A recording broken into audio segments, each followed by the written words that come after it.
2000 रुपए दे पाऊंगा मैडम। क्या सिर्फ 2000 रुपए? अरे 8000 का कूलर लिया था पिछले साल, एकदम नया है ये।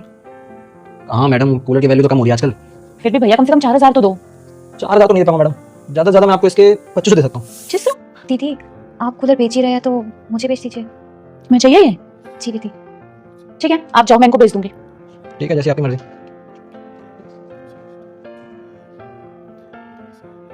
दीदी कितने का बेचोगे?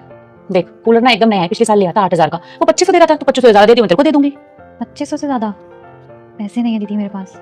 ऐसे नहीं है तो कैसे लेगी फिर? आप अगर मेरी तनख्वाह में से काट लो तो चलेगा क्या? आपको तो पता ही है कि गर्मी आ रही है और मेरे बच्चों को भी कूलर की हवा मिल जाएगी। नया खरीदने जाऊंगी तो खरीद नहीं पाऊंगी, पैसे ही नहीं है। देख, इस बारे में शाम को तब संजू है, उनसे बात करना, मैं कुछ नहीं कह सकती, तू काम कर ले अभी। ठीक है।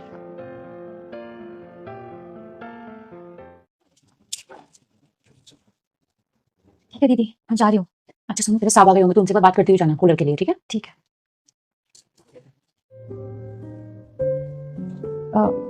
साहब आपसे कुछ बात करनी थी। हाँ बोलो। साहब वो स्वरा दीदी कूलर बेच रही थी, तो मैंने उनसे कहा मुझे बेच दे। गर्मी आ रही है ना, तो मेरे बच्चों को भी थोड़ी ठंडी हवा मिल जाएगी। हाँ तो तुम ले लो, हमें तो बेचना है, कोई भी ले ले। लेकिन साहब मेरे पास अभी पैसे नहीं है। ऐसा हो सकता है क्या कि अगर आप मेरी तनख्वाह से 500 रुपये हर महीने काट लो तो मेरे घर में सिर्फ एक ही पंखा है और गर्मी में एक पंखे के नीचे गुजारा करना बहुत मुश्किल होता है। समझ सकता हूँ। चल तुम एक काम करो, तुम है ना ऐसे ले जाओ हमारी तरफ से। अरे नहीं नहीं साहब, ऐसे नहीं लेकर जाऊंगी, मैं पैसे दे दूंगी उसके। अरे मैं अपनी खुशी से दे रहा हूँ, और तुम्हें नहीं, तुम्हारे बच्चों को दे रहा हूँ। पता गर्मी में इतनी गर्मी पड़ती है ना, कई बार एसी भी फेल हो जाता है। तुम तो पंखे में कैसे पूरी गर्मी निकालते होंगे, और वैसे भी तुम्हें इतने साल हो गए हमारे यहाँ काम करते हुए, तो इतना तो कर ही सकते तुम्हारे लिए। शुक्रिया साहब, मैं कल अपने पति के साथ आकर कूलर ले जाऊंगी। ठीक है, जब मर्जी ले जाना, कूलर तुम्हारा है। ठीक है, चलती हूँ, शुक्रिया।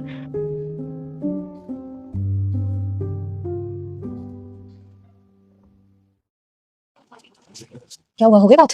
हाँ हो गई, कितने में बात हुई? ऐसे ही दे दिया। पागल हो क्या, ऐसे क्यों दिया? 3000 तो वो आराम से देती। तुम्हारे लिए 3000 रुपये कुछ नहीं है, इसलिए बोल रही हूँ। एक बार उससे पूछ के देखना कि उसके लिए 3000 रुपये क्या है। पूरे महीने हमारे यहाँ काम करते जब उसे 3000 रुपये मिलते हैं।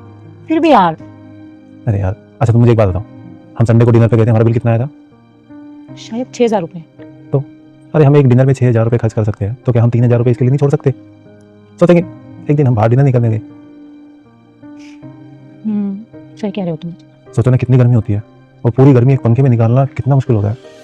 और उसके बच्चों को, उसको थोड़ी ठंडी हवा मिल जाएगी, राहत मिल जाएगी, गर्मी निकल जाएगी उनकी। और ऐसे लोगों के लिए अगर हम कुछ करते हैं ना, तो वो बहुत दुआ देते हैं। और हमें कोई दुआ दे, इससे बढ़ के हमें कोई कुछ दे ही नहीं सकता। ये तो तुम ठीक कह रहे हो, दुआ से बढ़कर कोई हमें कुछ नहीं दे सकता। तुम फटाफट फ्रेश हो जाओ, मैं खाना लगा देती हूँ। ठीक। वीडियो को लाइक करो और चैनल को सब्सक्राइब करो। मैं खुद तुम्हारे घर में उन्नत लाऊंगी।